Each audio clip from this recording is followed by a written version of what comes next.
L'agent de sécurité Thompson bloque une femme noire bien habillée à l'entrée d'un bâtiment fédéral. Les gens comme vous n'ont pas leur place dans ce bâtiment. Un mot de ma part, et je pourrais vous faire disparaître. La femme reste immobile, son expression illisible, tandis qu'elle fouille dans son sac à main. Elle en sort une carte d'identité, la tendant d'une main ferme.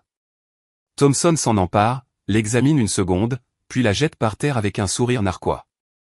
Ramassez-la, ordonne-t-il, la regardant se pencher lentement pour récupérer sa pièce d'identité. Je me fiche de la fausse pièce d'identité que vous avez. C'est une installation fédérale sécurisée. Il désigne une petite table à côté du poste de contrôle de sécurité. Videz votre sac à main. Tout. Ses yeux glissent de manière dédaigneuse vers d'autres employés, tous blancs, qui passent sans être inspectés. La femme retire méthodiquement chaque article, les arrangeant avec des mouvements précis, tandis que Thompson plane, scrutant chaque objet avec une suspicion exagérée. Alors qu'elle remballe soigneusement ses affaires, elle regarde directement Thompson dans les yeux. « Savez-vous qui je suis » demande-t-elle, sa voix basse mais claire. Thompson rit, un son strident qui résonne dans le hall. Juste une autre personne lambda qui essaie d'être quelqu'un. Il est loin de se douter qu'elle est sur le point de devenir son pire cauchemar. Alina Davis franchit les portes tournantes du bureau local du FBI de Philadelphie à précisément 8h47. La directrice nouvellement nommée a choisi une tenue décontractée d'affaires, un pantalon gris anthracite et une blouse bleu marine délibérément discrète. Aujourd'hui, il ne s'agit pas de brandir ses accréditations ni d'user de son rang. Il s'agit de voir comment les opérations fonctionnent réellement lorsque la direction n'est pas attendue. L'agent Thompson est à son poste, 15 ans de service de sécurité pendu à sa ceinture sous la forme d'un insigne trop poli. Ses yeux suivent Alina dès qu'elle entre, se plissant légèrement à mesure qu'elle approche. Ce n'est pas sa première rencontre avec quelqu'un qui ne correspond pas à son image mentale de ceux qui ont leur place. Pièce d'identité et motif de la visite, exige-t-il sans la courtoisie d'un contact visuel. L'esprit de Thompson s'emballe avec des suppositions. Que fait-elle ici sans escorte? Probablement perdue. Peut-être du personnel de nettoyage qui ne sait pas quelle entrée utiliser. Une série rapide d'éclairs. Des fragments de mémoire du dossier personnel de Thompson qui referont surface plus tard. 3 plaintes pour filtrage excessif rejetées en 2022. Une plainte officielle mystérieusement supprimée du système l'année dernière, un schéma systématique et indéniable. À la droite de Thompson, un homme d'affaires blanc s'approche du contrôle de sécurité. « Bonjour, Jim », lance Thompson, le laissant passer d'un signe de tête après un coup d'œil rapide à son insigne. « Comment va ce swing de golf ?»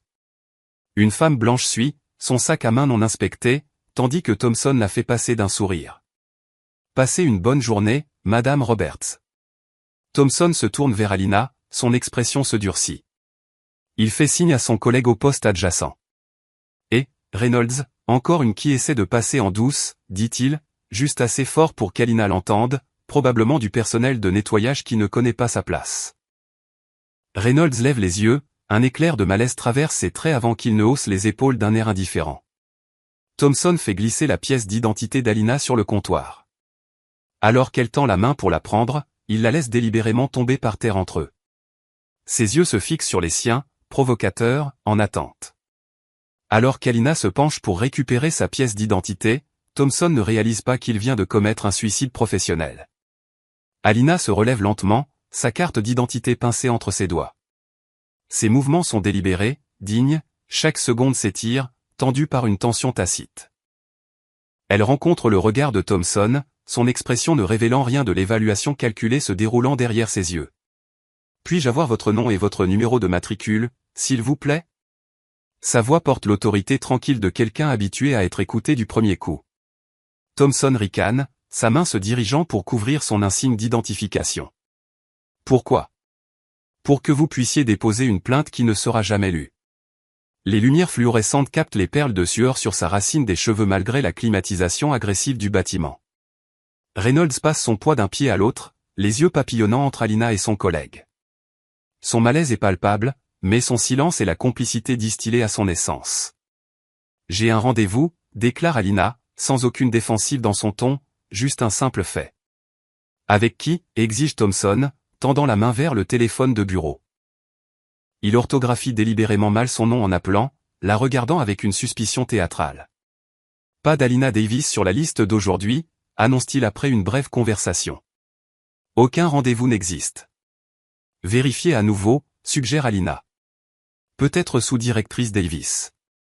Le rire de Thompson vient trop vite, trop fort. Écoutez, il n'y a pas de rendez-vous. Vous devez partir maintenant, sinon je vous ferai expulser pour intrusion. Sa main se dirige vers son arme, un signe inconscient d'escalade. De l'autre côté du hall, une jeune analyste nommée Taylor lève les yeux de son dossier, la reconnaissance se lisant sur son visage. Une note de service a circulé la semaine dernière. La directrice Davis effectuant des inspections surprises tout au long du mois. Taylor fait un demi-pas en avant, puis hésite, calculant mentalement le risque personnel contre l'obligation morale. Je ne pars pas, dit Alina, sa voix posée malgré l'agitation croissante de Thompson. J'ai des affaires légitimes ici. Thompson contourne le bureau de sécurité, envahissant son espace. Ça suffit. J'appelle des renforts pour vous expulser des lieux. Sa voix monte, conçue pour créer une scène afin de faire passer Alina pour l'agresseur. Vous faites une erreur, dit-elle. Pas une supplique, mais un avertissement. La radio de Thompson est déjà dans sa main. Nous verrons bien. Vous avez exactement 5 secondes pour vous écarter, ou je vous promets que vous regretterez d'avoir jamais porté cet insigne. Renfort de sécurité à l'entrée principale. Intruse belligérante refusant de se conformer. La voix de Thompson grésille à travers la radio, ses yeux ne quittant jamais le visage d'Alina. Il désigne une chaise en plastique dure positionnée contre le mur. Asseyez-vous maintenant. Alina évalue ses options avec une précision clinique. Créer une scène ne sert à rien. Documenter cette rencontre en sert beaucoup. Elle prend place, le dos droit, les mains jointes sur ses genoux, tandis que des regards curieux se tournent vers le spectacle qui se déroule. Tentative d'infiltration d'un bâtiment fédéral, annonce Thompson à voix haute à l'intention des employés qui passent, prétend avoir un rendez-vous qui n'existe pas, Reynolds s'approche, baissant la voix. Peut-être devrions-nous vérifier ces références plus minutieusement. Vérifiez à nouveau la base de données. Retournez à votre poste, claque Thompson. Je m'en occupe. Pendant 23 minutes, Alina note l'heure exacte sur l'horloge du hall. Thompson l'a fait attendre. Il traite 17 autres visiteurs pendant cette période. 15 blancs, 2 asiatiques, tous avec un filtrage minimal. Tout cela pendant qu'elle est assise à la vue de tous comme un exemple d'avertissement. Levez-vous, ordonne Thompson finalement, sortant des gants en latex de son poste avec une lenteur théâtrale. Contrôle de sécurité approfondi. Alina se lève, maintenant un contact visuel neutre tandis que Thompson tourne autour d'elle. Retirez votre veste. Les chaussures aussi. Sa voix porte juste assez pour que les visiteurs proches se tournent et regardent fixement. Les gens comme vous sont connus pour dissimuler des objets. Les gens comme vous. La phrase plane dans l'air, lourde de sous-entendus.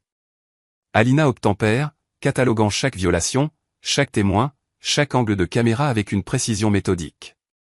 Bras tendus. Les mains gantées de Thompson glissent le long de ses flancs, s'attardant de manière inappropriée sur ses côtes. Procédure standard, ajoute-t-il avec un sourire narquois qui suggère le contraire. Un frôlement de mouvement brise la tension. Taylor s'approche, portant un gobelet d'eau en papier, le tendant à Alina avec une détermination nerveuse. J'ai pensé que vous pourriez en avoir besoin, dit Taylor, se penchant pour murmurer. Je sais qui vous êtes. Alina accepte l'eau avec un léger hochement de tête. Retirez-vous, ses yeux communiquant ce que sa position ne peut pas. Thompson intercepte, faisant tomber la tasse de la main d'Alina. L'eau éclabousse le sol poli. Vous n'interagissez pas avec les suspects, aboie-t-il sur Taylor. Retournez à votre poste de travail, où je vous signalerai pour interférence avec le protocole de sécurité. Tout au long de l'humiliation, le regard d'Alina catalogue systématiquement les visages, les badges nominatifs, les témoins, la caméra de sécurité dans le coin nord-est, l'horodatage sur l'affichage numérique, la réceptionniste détournant les yeux de honte. Elle ne se contente pas d'endurer ce moment. Elle le préserve, le prépare pour le dossier. Remettez vos chaussures, dit enfin Thompson lentement. Alors que Thompson se tourne pour récupérer sa radio, elle crépite avec la voix urgente de son superviseur. Thompson, rendez-vous au poste 2 pour l'inspection des colis. La radio se tait, laissant Thompson visiblement agacé par l'interruption. Ne bougez pas, ordonne-t-il à Alina avant de s'éloigner à grands pas. En son absence, Alina passe à l'action, non par panique ou désespoir, mais avec la précision calculée de quelqu'un habitué à la planification d'urgence. Elle met la main dans la poche de sa veste, extrayant son téléphone avec une efficacité subtile. 3 lettres composent son message à son assistante exécutive, XRY. Rien de plus n'est nécessaire. Protocole établi dès son premier jour en tant que directrice. De l'autre côté de la ville, au siège du FBI, le téléphone de la directrice adjointe Coleman vibre. Son expression passe d'une fatigue bureaucratique de routine à une concentration aiguë. Elle prend une ligne sécurisée, initiant une série d'actions prédéterminées. Aucune question posée, aucune confirmation nécessaire. Thompson revient, sa démarche déterminée, les yeux plissés par une suspicion renouvelée. Ici, indique-t-il, désignant un bureau de sécurité sans fenêtre. La pièce est petite, utilitaire, avec un bureau en métal et 2 chaises boulonnées au sol. Thompson ferme la porte avec un clic délibéré. Le téléphone, exige-t-il, la paume tendue. Procédure de sécurité. Alina rend l'appareil, ayant déjà envoyé ce qui était nécessaire. Thompson le place dans un tiroir métallique, le verrouillant avec une emphase théâtrale. Vous savez, dit-il, sa voix tombant dans un registre confidentiel tandis qu'il s'appuie sur le bureau. Les gens qui n'ont pas leur place disparaissent tout le temps dans notre système. Les papiers se perdent. L'accès est refusé. Son sourire n'atteint pas ses yeux. Personne ne chercherait même quelqu'un comme vous. Lorsque Thompson sort pour récupérer des formulaires, le regard d'Alina localise immédiatement la caméra de sécurité dans le coin supérieur. Elle se positionne précisément dans son champ de vision, faisant face à l'objectif directement. L'agent Thompson a menacé de faire disparaître les gens qui n'ont pas leur place tout le temps, déclare-t-elle clairement, récitant ses paroles exactes pour le dossier. Il a en outre déclaré, personne ne chercherait même quelqu'un comme vous, tout en confisquant mes biens personnels et en me détenant sans motif. Ses yeux attrapent le téléphone fixe sur le bureau. Elle décroche le combiné, composant un numéro de mémoire. Code d'authentification 8736 Delta, déclare-t-elle lorsque la ligne se connecte. Protocole silencieux, bureau local, Philadelphie, poste de sécurité. Pas d'intervention. Elle raccroche le combiné juste au moment où les pas de Thompson approchent. La scène se divise. Alina assise sereine dans la pièce vide tandis que, de l'autre côté de la ville, son équipe exécutive se mobilise avec une efficacité rodée. La directrice adjointe Coleman informe le directeur adjoint Harrison, qui accède au flux de sécurité. En quelques minutes, 16 hauts fonctionnaires du FBI observent chaque action de Thompson en temps réel, enregistrant chaque mot, chaque geste. Le doigt d'Harrison plane au-dessus du bouton d'intervention, puis se retire. Il reconnaît la stratégie d'Alina. Elle ne fait pas seulement l'expérience de la discrimination. Elle documente une défaillance systémique de l'intérieur. Laissez les choses se dérouler, ordonne-t-il, selon les instructions de la directrice. Thompson revient, souriant, ignorant que tous les fonctionnaires fédéraux qui pourraient mettre fin à sa carrière le regardent maintenant. Thompson claque une liasse de papier sur le bureau métallique, le son net dans l'espace confiné. Documentation de détention, annonce-t-il avec une satisfaction bureaucratique. Vous n'avez pas satisfait aux exigences d'habilitation de sécurité pour cette installation. Il fait glisser les formulaires vers Alina, tapotant une ligne de signature au bas. Signez ici. Reconnaît que l'entrée vous a été refusée pour non-conformité aux protocoles de sécurité fédéraux. Alina parcourt le document, identifiant immédiatement la renonciation aux droits enfouis dans le langage juridique. Je ne signe pas ceci, déclare-t-elle simplement. La mâchoire de Thompson se crispe un instant avant que ses traits ne se transforment en une fausse préoccupation.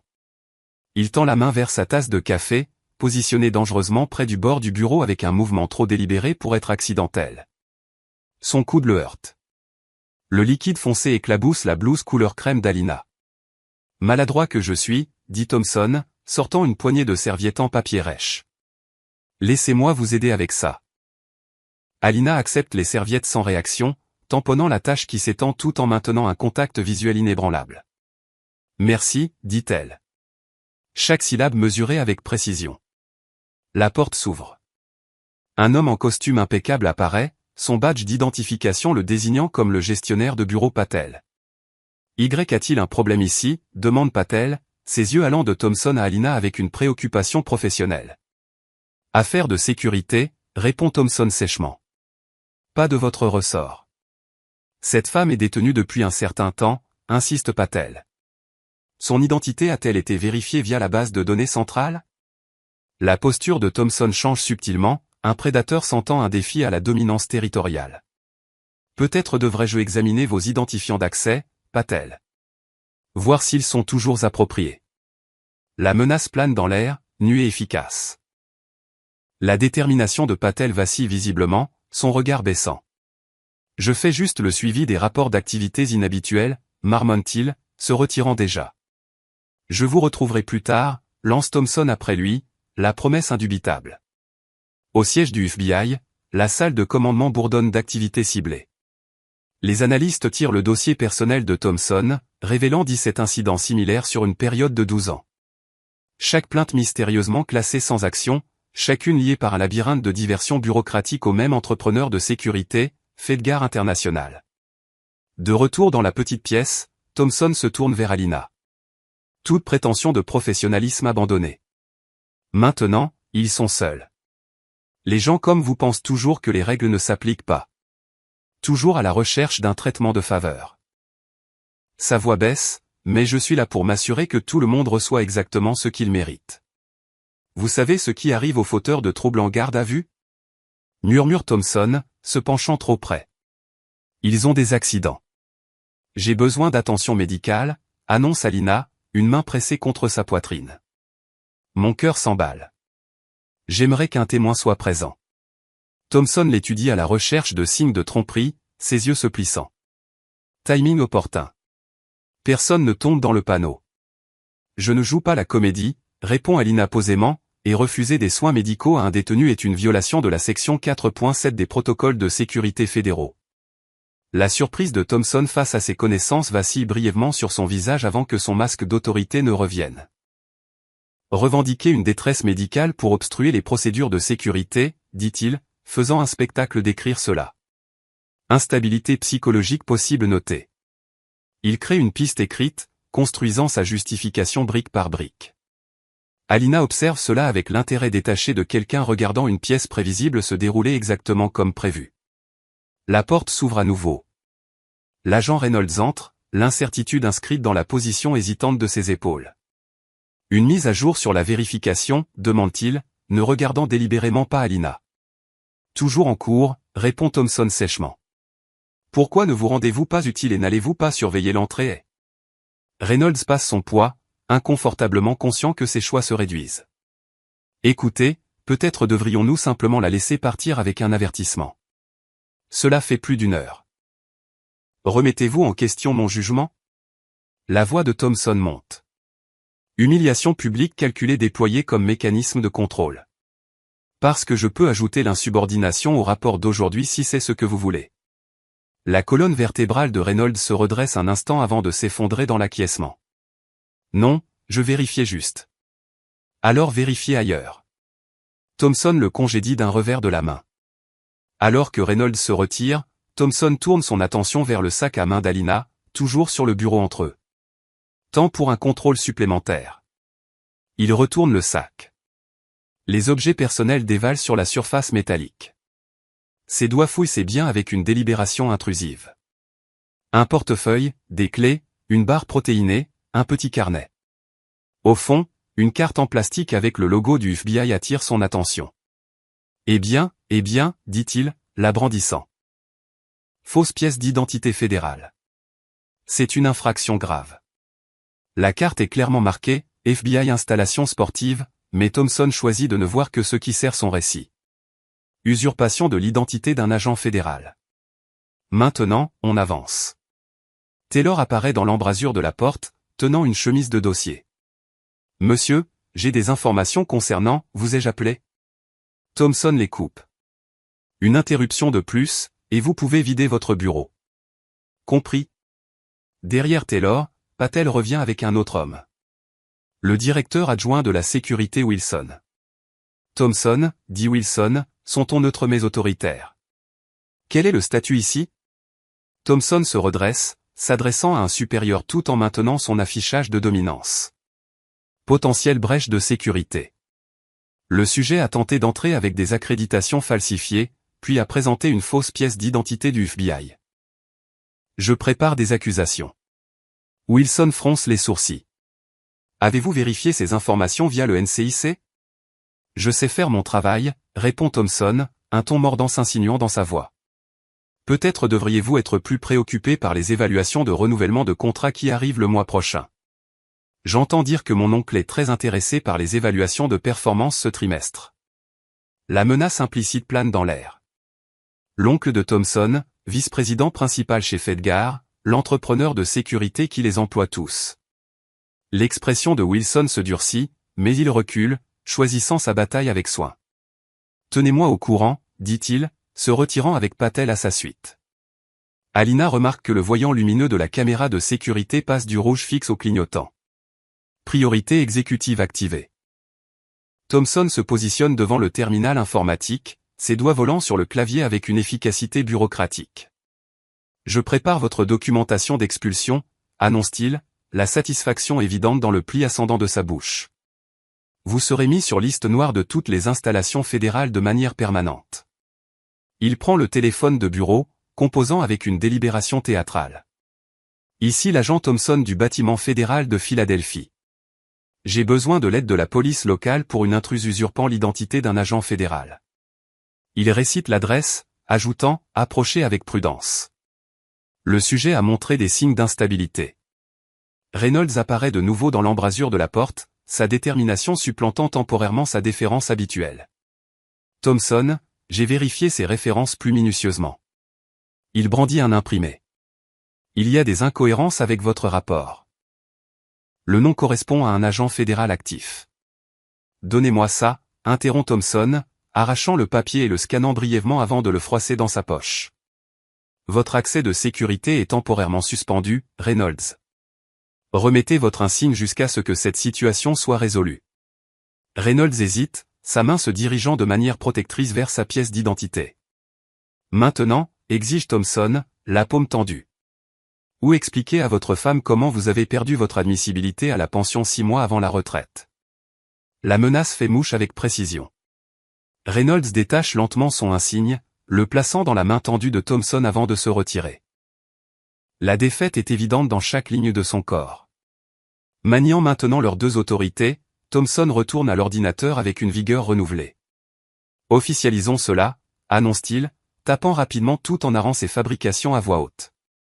Le sujet a manifesté un comportement agressif à l'approche, a refusé de se conformer aux mesures de sécurité standard, a menacé verbalement l'agent lorsqu'on lui a demandé une pièce d'identité. Alina le regarde créer sa réalité alternative.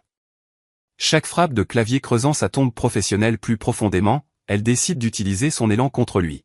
« Pourquoi faites-vous cela ?» demande-t-elle, son ton réellement curieux plutôt que conflictuel. Thompson fait une pause, momentanément dérouté par la simplicité de la question. « Faire quoi ? » ?»« Mon travail.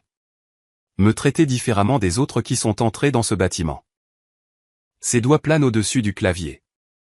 J'applique les protocoles de sécurité appropriés à un individu suspect. Qu'est-ce qui m'a rendu suspecte? Alina insiste doucement.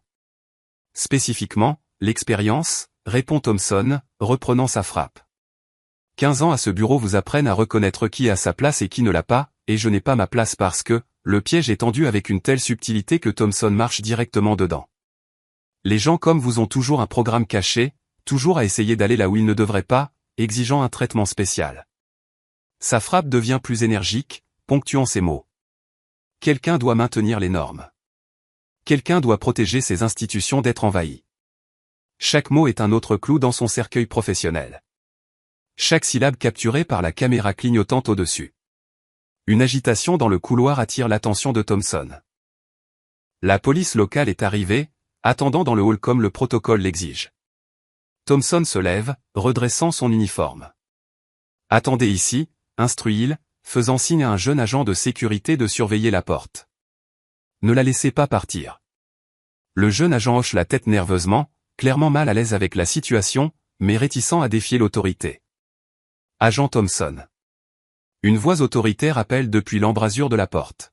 « Je crois que vous êtes sur le point de rencontrer la directrice du FBI. » Le directeur adjoint Harrison se tient dans l'embrasure de la porte, sa silhouette de 1,93 m remplissant l'espace d'une présence autoritaire.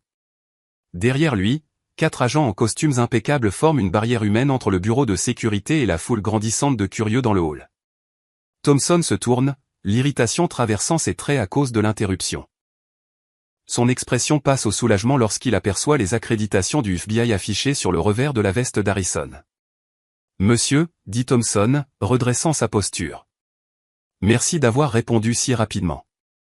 J'ai détenu une femme tentant d'infiltrer votre installation avec des accréditations falsifiées. » Harrison ne dit rien. Il se contente de s'écarter, créant de l'espace pour que Thompson continue de creuser sa tombe professionnelle. Elle a été belligérante, peu coopérative, et a présenté une fausse carte d'identité du FBI, continue Thompson, se sentant plus à l'aise dans son récit. J'ai déjà contacté la police locale pour procéder à son arrestation pour usurpation de l'identité d'un agent fédéral. Et, agent Thompson, interrompt Harrison, sa voix portant l'autorité tranquille de quelqu'un qui n'a jamais besoin de l'élever, avez-vous déjà rencontré la directrice du FBI Alina Davis?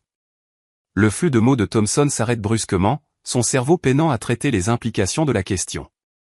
La directrice? Non, Harrison entre pleinement dans la pièce et tend la main vers Alina. Directrice Davis, au nom du bureau local de Philadelphie, je vous présente mes plus profondes excuses pour cet accueil malheureux. La couleur quitte le visage de Thompson tandis que la réalité s'effondre sur son récit soigneusement construit. Sa bouche s'ouvre, se ferme, s'ouvre à nouveau tandis qu'Alina se lève de sa chaise, acceptant l'aide d'Harrison avec une dignité tranquille. Directeur adjoint Harrison, reconnaît-elle d'un signe de tête. Je vois que vous avez reçu mon signal. Oui, directrice. Nous surveillons depuis 47 minutes. Harrison se tourne vers Thompson, dont le teint a maintenant pris une teinte grisâtre. Agent Thompson, vous venez de participer à une inspection de terrain inopinée des protocoles de sécurité et de la réponse aux incidents de préjugés. Je suivais juste la procédure standard, bredouille Thompson, son comportement confiant s'évaporant comme la rosée du matin sous un soleil intense. La directrice ne s'est pas identifiée correctement. Je n'avais aucun moyen de savoir. Menacer de faire disparaître quelqu'un est-ce une procédure standard, agent Thompson, demande Harrison, sortant une tablette de sa veste de costume. Il tapote l'écran, et la voix de Thompson remplit la pièce. Les gens qui n'ont pas leur place disparaissent tout le temps. Personne ne chercherait même quelqu'un comme vous. Les yeux de Thompson papillonnent frénétiquement dans la pièce, se posant sur la caméra de sécurité qu'il avait oubliée dans son jeu de pouvoir. Le voyant clignotant semble maintenant le moquer à chaque pulsation. Alina s'avance, sa présence remplissant le petit espace malgré sa modeste stature. Lorsqu'elle parle, sa voix porte le poids de l'autorité institutionnelle et de la résolution personnelle. Agent Thompson, au cours des 90 dernières minutes, vous avez commis 17 violations distinctes des protocoles de sécurité fédéraux, 11 violations des lois sur les droits civiques, 4 cas d'abus d'autorité, et 3 actes d'intimidation documentés contre du personnel de sécurité. Elle énumère chaque infraction avec une précision méthodique, comme un procureur prononçant un argument final. Ce que vous ignorez, poursuit-elle, c'est que ce bureau local a enregistré le plus grand nombre de plaintes pour discrimination au sein du bureau au cours des 18 derniers mois. Des plaintes qui disparaissent mystérieusement du système dans les jours suivant leur dépôt. Son regard est inébranlable, impassible. Votre comportement aujourd'hui n'a pas seulement été témoin par toutes les personnes présentes dans cette pièce. Il a été la pièce finale du dossier dans une enquête de 6 mois sur la discrimination systémique au sein des entrepreneurs de sécurité fédéraux. Le regard de Thompson se porte sur Reynolds, qui se tient dans l'embrasure de la porte avec un mélange de justification et d'incrédulité gravé sur ses traits, sur Taylor, dont les tentatives antérieures d'intervenir sont maintenant considérées comme des actes de courage moral, sur Patel et Wilson, observant à distance de sécurité, leurs visages illisibles. « Je faisais juste mon travail », murmure Thompson, les mots sonnant creux même à ses propres oreilles. « Non », le corrige Alina avec une tranquille certitude. « Vous abusiez de votre position pour satisfaire vos préjugés personnels, et vous le faites depuis des années. » Harrison fait signe à 2 agents qui s'avancent. « Agent Thompson, veuillez remettre vos accréditations de sécurité et carte d'accès.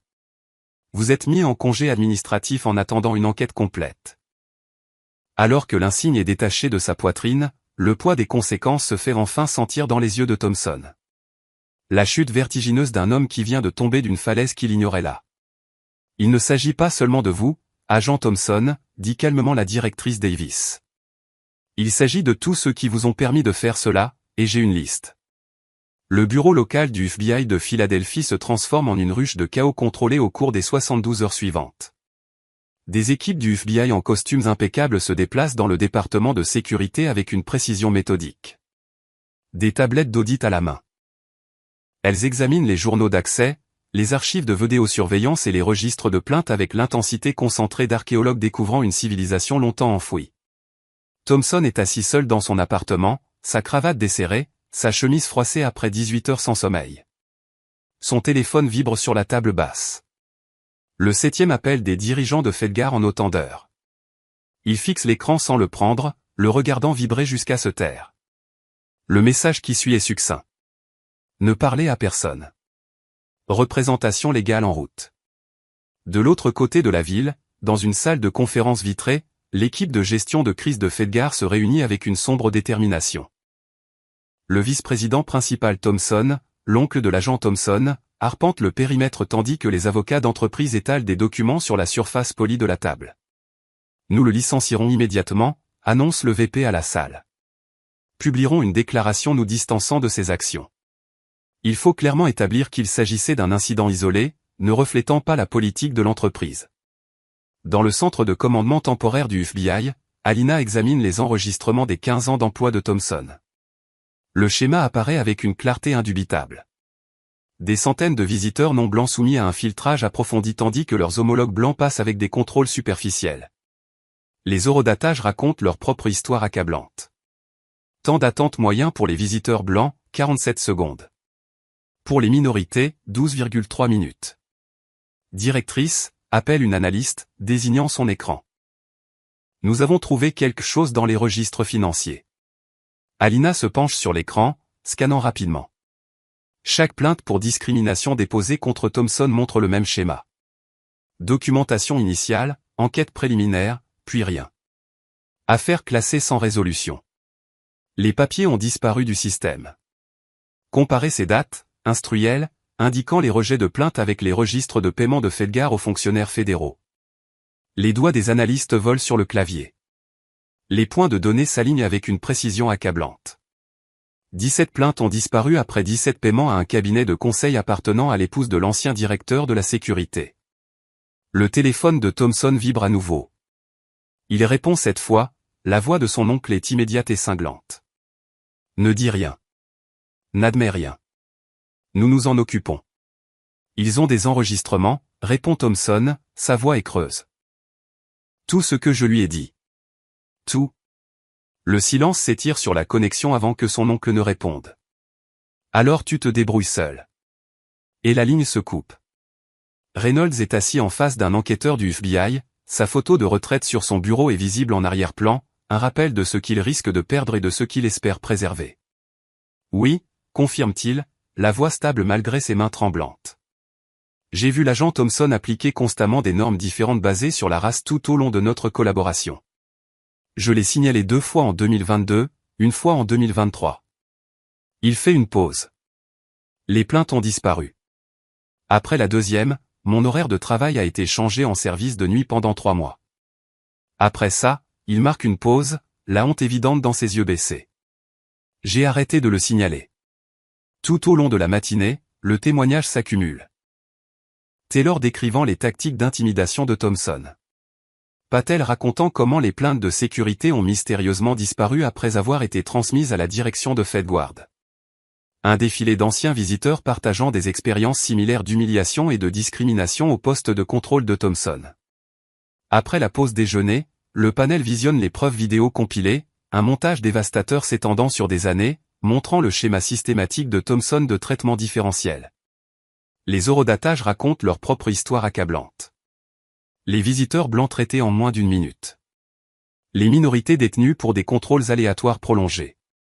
Lorsque Thompson prend enfin la barre, le désespoir a remplacé son ancienne arrogance. Ses yeux papillonnent dans la pièce, cherchant un visage compatissant et n'en trouvant aucun. Je faisais juste preuve de minutie, insiste-t-il, la voix se brisant sous la pression. La sécurité exige des jugements. Certains profils nécessitent un examen supplémentaire basé sur des facteurs de risque statistiques. Quels facteurs de risque spécifiques vous ont conduit à détenir la directrice Davis, demande l'avocat. Thompson hésite, le piège est évident mais inévitable. Elle n'avait pas l'air d'avoir sa place là.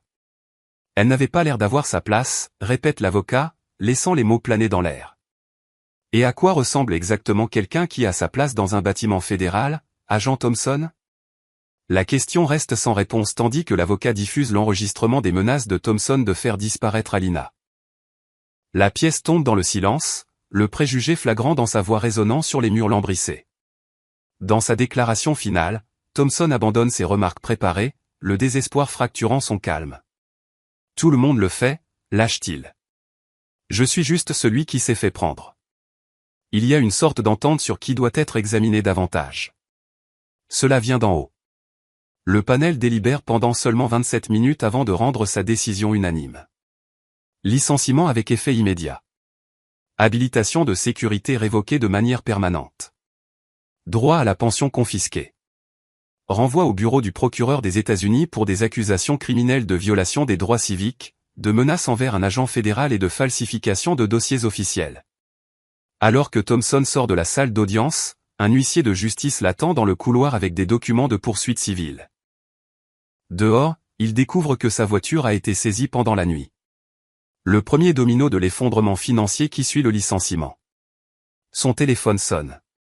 L'écran affiche un appel inconnu. Oncle Robert, répond-il avec espoir. Ici Fedgar Légal. Une voix froide répond. Nous vous appelons pour vous informer que votre assurance maladie fournie par l'entreprise a pris fin à minuit. Toute déclaration que vous ferez concernant les politiques de l'entreprise constituera une violation de votre accord de non-divulgation. La ligne se coupe avant qu'il ne puisse répondre.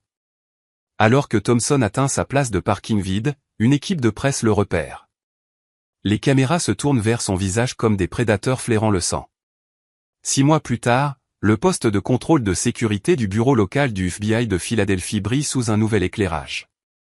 Fini les coins sombres intimidants et les salles de contrôle isolées. À leur place se trouve une conception à air ouverte avec des écrans de confidentialité transparents et des procédures clairement affichées en plusieurs langues. Taylor, portant maintenant l'insigne d'agent de conformité, dirige une session de formation pour le personnel de sécurité nouvellement embauché. La pierre angulaire de notre approche est la cohérence, explique-t-il, désignant l'organigramme affiché sur l'écran mural. Chaque visiteur reçoit des étapes de contrôle identiques, quelle que soit l'apparence, l'accent ou la tenue. Les stagiaires, un groupe visiblement diversifié, prennent des notes. Alors que Taylor poursuit, nos statistiques sont maintenant affichées publiquement. Temps d'attente moyen, pourcentage de contrôle secondaire, taux de résolution des plaintes, tous mis à jour en temps réel et examinés quotidiennement. De l'autre côté du bâtiment, Reynolds dirige un briefing des affaires internes, son ancien malaise remplacé par une autorité délibérée.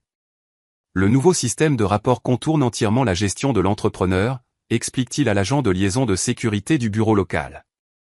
Les plaintes sont simultanément transmises à la supervision du FBI et à un groupe indépendant de surveillance des droits civiques. Un écran partagé montre la transformation parallèle se produisant à l'échelle nationale. Des postes de contrôle de sécurité rénovés pour la transparence. Des gardes recevant une formation sur les biais implicites. Des visiteurs rencontrant des informations sur les droits clairement affichés à chaque entrée. Au siège de FedGuard, le logo a été modifié. La société a été rebaptisée Unified Security Solutions suite à l'accord qui a imposé une nouvelle propriété et gestion. Des contrôleurs fédéraux occupent des bureaux à l'étage exécutif, examinant chaque changement de politique, chaque décision d'embauche, chaque résolution de plainte. Sur Capitol Hill, Alina témoigne devant le comité de surveillance de la Chambre des représentants, son calme un contrepoint à l'atmosphère chargée. Directrice Davis, demande le président du comité, votre expérience au bureau local de Philadelphie était-elle vraiment une inspection aléatoire ou enquêtiez-vous spécifiquement sur l'agent Thompson? Ni l'un ni l'autre, monsieur le député, répond Alina.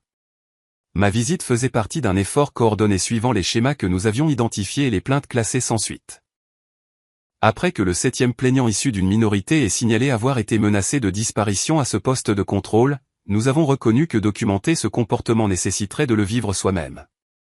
L'audience révèle que Thompson n'était qu'un symptôme, le plus visible, d'une maladie systémique. Les statistiques défilent sur les écrans de la salle du comité. 74% des visiteurs issus de minorités soumis à un filtrage approfondi contre 12% des visiteurs blancs. Temps de détention moyen 3 fois plus long pour les personnes non blanches. Taux de rejet des plaintes montrant des disparités raciales indubitables.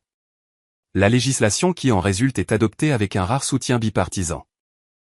La loi sur l'égalité d'accès aux installations fédérales établit une supervision indépendante des entrepreneurs de sécurité, impose des caméras corporelles pour tout le personnel de contrôle, crée un système de suivi des plaintes accessible au public, et exige une certification annuelle en pratique non discriminatoire. Les montages d'actualité montrent des entreprises de sécurité à l'échelle nationale mettant en œuvre des réformes proactives, les dirigeants d'entreprises découvrant soudainement l'importance urgente des initiatives de diversité et de la formation sur les biais. Les statistiques racontent leur propre histoire d'amélioration à contre-cœur. Les plaintes pour discrimination ont diminué de 63% dans les installations fédérales. Les disparités de temps de traitement ont été réduites de 78%. Les taux de satisfaction des visiteurs augmentent régulièrement dans tous les groupes démographiques. Pendant ce temps, Thompson postule pour un poste de sécurité au salaire minimum dans un centre commercial de banlieue. L'expression de la responsable du recrutement change lorsqu'elle examine sa candidature, la reconnaissance se lisant dans ses yeux. Gregory Thompson, n'êtes-vous pas cet homme des actualités? Celui qui a menacé la directrice du FBI? Il part sans réponse. Un autre rejet s'ajoute à la pile grandissante.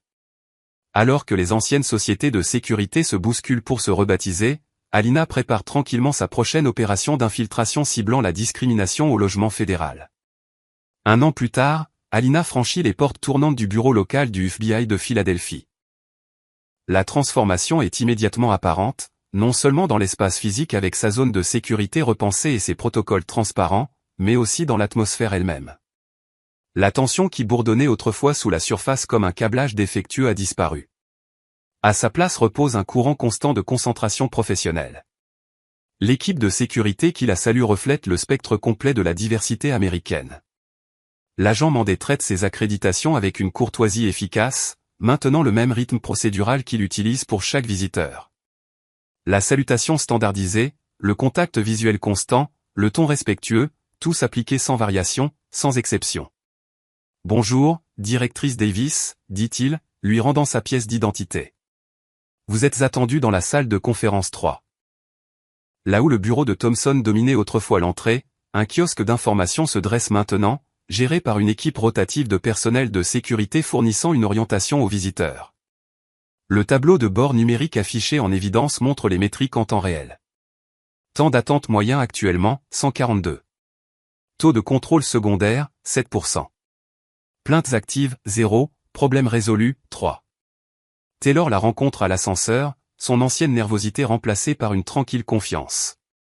Directrice, nous avons préparé le rapport de conformité trimestriel comme demandé. Dans la salle de conférence, Reynolds et Patel attendent avec Wilson, qui sert maintenant d'agent de liaison éthique entre les entrepreneurs de sécurité et la supervision fédérale. La conversation se déroule facilement alors qu'ils partagent les défis de mise en œuvre et les succès inattendus. Le résultat le plus surprenant, note Patel, a été l'amélioration de l'efficacité de la sécurité. Lorsque les agents ont cessé de se concentrer sur le filtrage basé sur le profil et ont commencé à appliquer des protocoles cohérents, ils ont en fait identifié plus de véritables problèmes de sécurité. Reynolds hoche la tête en signe d'accord. Le mois dernier, un homme d'affaires blanc en costume coûteux a déclenché 6 drapeaux rouges lors de notre contrôle comportemental qui auraient été ignorés dans l'ancien système. Il s'est avéré qu'il tentait de l'espionnage industriel. Wilson ajoute, l'approche standardisée s'est étendue au-delà de ce bâtiment. Je forme maintenant des agents de sécurité à l'échelle nationale sur nos protocoles. La scène se déplace vers un entrepôt faiblement éclairé de l'autre côté de la ville. Thompson, maintenant considérablement plus mince, patrouille des couloirs vides en tant que gardien de nuit, le seul emploi que son dossier entaché pouvait lui assurer. Il passe devant une salle de repos où une petite télévision diffuse une interview avec la directrice du FBI discutant des réformes radicales mises en œuvre dans la sécurité fédérale. L'incident Thompson, le présentateur l'appelle ainsi, la capitalisation est audible dans son ton, est devenu un moment charnière dans l'application fédérale des droits civiques. Le visage de Thompson se durcit tandis qu'il observe son héritage prendre forme. Non pas en tant que protecteur des institutions qu'il s'imaginait être, mais en tant qu'exemple d'avertissement, l'étude de cas sur l'abus de pouvoir que les agents en formation examinent maintenant. Il poursuit ses rondes, croisant son propre reflet dans les vitres assombries, silhouette spectrale qui erre à travers des lieux où sa présence ne compte plus. De retour au bureau local, Alina achève sa visite par une marche dans le vaste hall principal. Elle observe alors une jeune femme noire franchir les portes du bâtiment, accueillie avec la même considération professionnelle que l'homme blanc qui la suit de près. Aucun contrôle excessif, aucun jeu de pouvoir, aucune humiliation déguisée en protocole. Elle traverse la sécurité sans incident, sans blessure invisible, sans être rabaissée ou faite pour se sentir moindre, exactement comme cela devrait toujours se passer. Dans une autre ville, devant un autre bâtiment fédéral, Alina s'avance vers le point de contrôle sans porter en évidence ses accréditations. L'agent en poste, une jeune femme noire, la reçoit avec la même neutralité bienveillante que pour tous les visiteurs. Veuillez présenter une pièce d'identité et préciser le motif de votre venue, demande-t-elle d'une voix ferme mais respectueuse. Alina tend son document officiel.